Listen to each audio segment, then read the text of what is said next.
How's it going, everyone? This is Jay from Keyboard Gaming. The Battle of Polytopia is a game that's been around on mobile for many years and has recently just been released on Steam. Its minimalistic strategy gameplay seems simple on the surface, but in reality there's a ton of strategy and mechanics involved with it. This guide is for beginners of the game to learn how to play, and I'll even give some basic tips and tricks to help you win more battles. Starting off the game, the first thing you'll need to do is select a tribe. And not all tribes are created equal. Objectively, the best tribes in the game are the ones known as T0 or Turn 0 tribes. These are the ones that can level up their capital on the very first turn of the game, which almost immediately doubles their star output. Stars are the currency of Polytopia, and are used to create troops, purchase skills, and build your economy. Most tribes start with 2 stars per turn, and leveling up the capital once will immediately give you 4 stars per turn. Examples of T0 tribes are Kiku, Luxador, and Barter.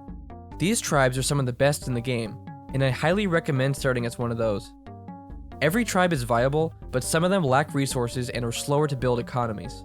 Also, every tribe has a different starting skill, which you should definitely take advantage of. Some examples of this are that Zinzi starts with climbing, which lets you climb mountains and scout faster, and Almaji starts with riders. You should always take advantage of the starting skill and use it as an advantage over the other tribes. Once you've chosen your tribe, the first thing you want to do is assess the resources around you. If you're able to level up on the first turn, definitely take that opportunity. If you can't, see what types of resources are around you and purchase a skill that'll let you harvest them. For example, if you see 2 animals on your land, purchase the hunting skill and wait until you have enough stars to hunt the animals. The type of game you're playing also determines your strategy. If you're playing against bots, they tend to spam units as quickly as possible and overwhelm you. If this is the case, then you need to counteract them with your own unit spam. Against human opponents, though, you'll typically have time to further develop your economy. Send your starting unit somewhere close and start scouting the area. If you see any nearby villages, don't capture them unless you're severely lacking resources. Every time you capture a city, skills become more expensive, so it's always best to buy a skill before capturing. The map you choose heavily influences what skills you get first. In maps with a lot of water, boats should be a huge priority, or on dry maps, riders should be your main priority. It's really all about assessing your surroundings and finding the best method of expansion. One huge mistake beginners make is that they expand too rapidly and don't develop the cities they already own. Developing your cities will lead to more stars and greater unit capacity, which in turn makes you able to expand even faster. Early game, the number one priority should be developing your cities and purchasing skills, all while exploring the map with a small number of units. It's best to avoid attacking early game, but sometimes that's unavoidable. Ruins you find around the map will give you skills, resources, super units, or battleships, so always go for these as soon as you see one. By the time mid-game rolls around, you should have a large unit capacity and most of the skills unlocked, and now is the time to capture more cities.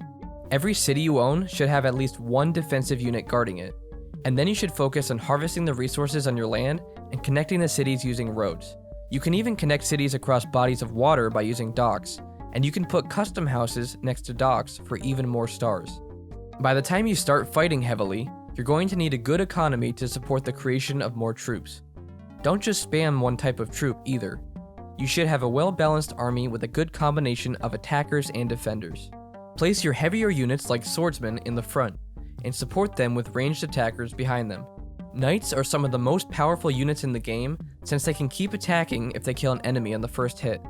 Basically, a full health knight can one-shot any 10 health unit, and can keep going until any adjacent 10 health units are completely dead. Swordsmen are great for their high defense and attack power, but have very short movement range. Shields are good early game, but are outclassed by swordsmen later on. Archers are strong when supported by defensive units in front of them, and catapults are insanely strong against both units and ships. Battleships have a long range and great attack power, and are perfect for scouting out aquatic areas. Mindbenders are good for taking over larger units like super units and dragons, but they are very weak and can be easily destroyed by most units. Overall, every unit has a purpose, and it's up to you to create and position them in the best locations.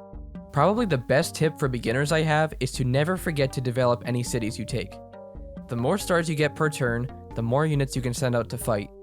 Whichever player has the most units and the best strategy is the one who's going to win the game. And that's going to be it for my beginner's guide of Polytopia.